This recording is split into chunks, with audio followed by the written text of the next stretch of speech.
Hi, my name is Isabel Sierra, and today I will be talking about one of the mental disorders described in the DSM-5 called borderline personality disorder.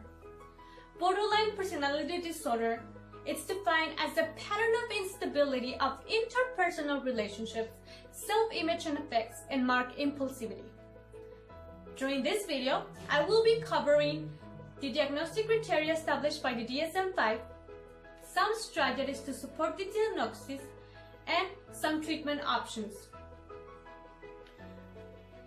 The reason I chose borderline personality disorder is because I've seen so many individuals being labeled with other mental disorders such as depression and bipolar disorder because people are not aware of what borderline personality disorder is. Borderline personality disorder, also known as BPD, it's defined by 9 different traits. I will start by describing them. The first trait is frenetic effort to avoid real or image abandon. People with BPD are really afraid that people are going to leave them. They are always prepared for people to abandon them. So they may engage in activities that will lead to push people away from them. The second trait, it's an unstable or intense relationships. People with BPD can have either extreme ideation of a person or devaluation.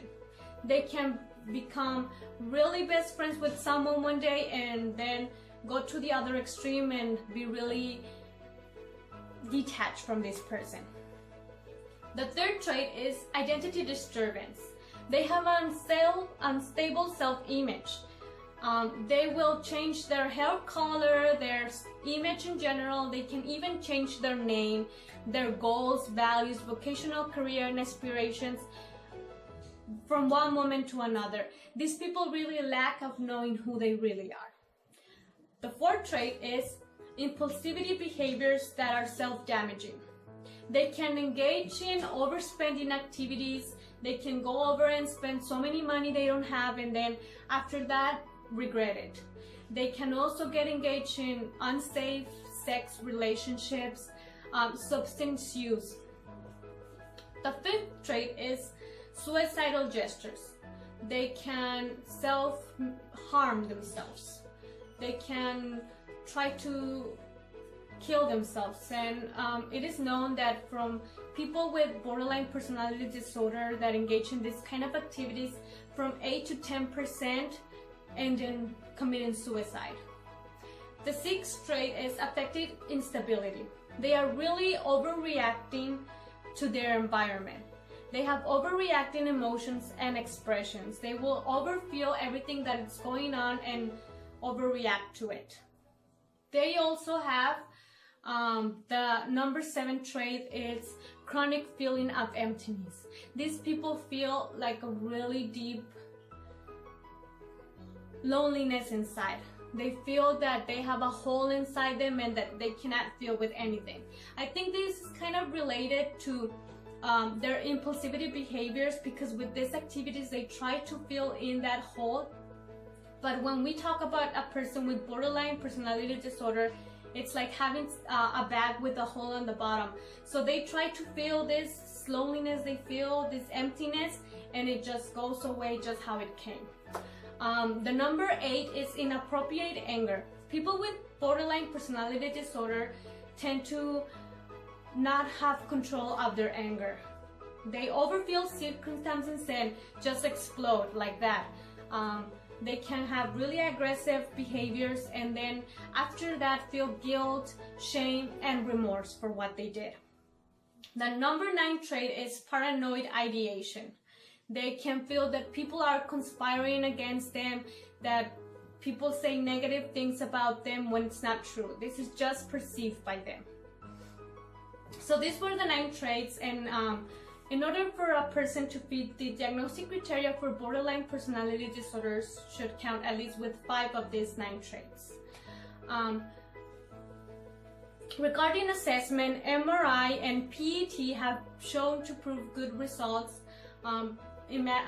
scanning the brain of the individual with borderline personality disorder. Another thing that could be really helpful and that counselors can rely on is to know their background history, their family history, because borderline personality disorder has a lot of genetic influence. So it is really important to understand if there has been borderline personality disorder or any other type of mental disorders in their family history. It is known that people who are in families that come from another person that already experienced this are more susceptible to have borderline personality disorder. Another thing they can relate is knowing their history. Some early experiences of neglect or abuse can play a really huge role in borderline personality disorder.